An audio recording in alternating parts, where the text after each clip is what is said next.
Now, a study has found that Middle Eastern companies have moved forward in terms of environmental, social and governance take-up compared to last year. ESG factors are crucial for businesses as they drive long-term sustainability, reputation and stakeholder value. Stephen Anderson is PwC's Middle East Strategy and Markets Leader, and he joins us here in the studio. Great to see you again, Stephen. Delighted to be here, Greg.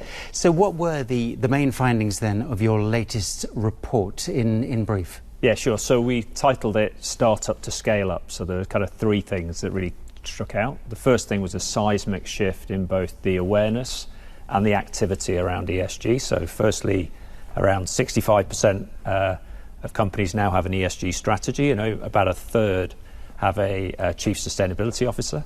Secondly, commitment. So around 73% of our respondents have made a carbon neutral commitment.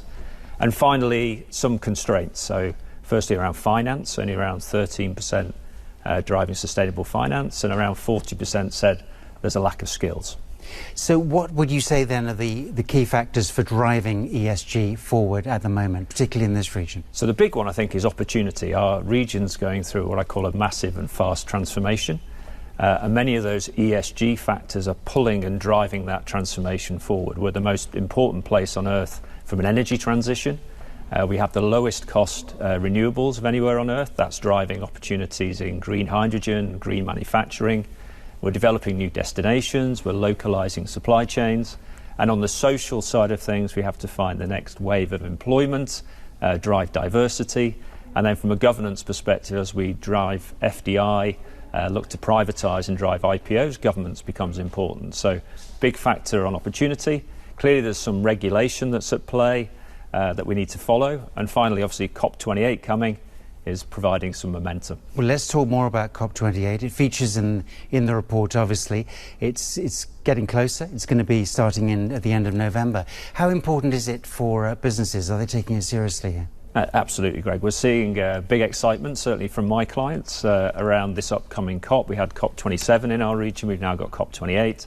And interestingly, in the survey, the big ask, we asked, what would you like from COP28? And people are looking at what's happening in the US with the Inflation Reduction Act, what's happening in Europe with the Green Deal. And a lot of businesses are asking, what can we see here in the Middle East? Could we see a new deal, some form of Green Deal for the Middle East? With businesses watching this now, what would your advice be to them about getting on the train, in a sense, to ESG? I think the big one is to look at the opportunity. I think customers are driving a lot of the demand in terms of ESG.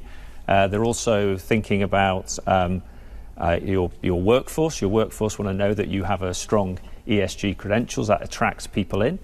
And therefore, you're playing a part in what the UAE are trying to achieve by 2050. So I think opportunity. And then you've also got to be aware that the regulators are coming and you're going to need to comply. Now, obviously, your report is an updated one. And were you surprised by some of the change in the numbers, the findings? Huge shift. I think, as I said at the start, Greg, a seismic shift in the scale of change that's happening. I think last year we only had something like, from memory, around 14% of companies said they had an ESG strategy. We're now seeing that move to 60%. Very few are making commitments in terms of carbon neutrality, and we're now seeing 73% comply. So clearly the momentum of COP is helping, and then the scale of the opportunities. Sounds very good. Great news there. Thank you very much, Stephen Anderson, for joining us tonight. Pleasure, Greg. Thank you.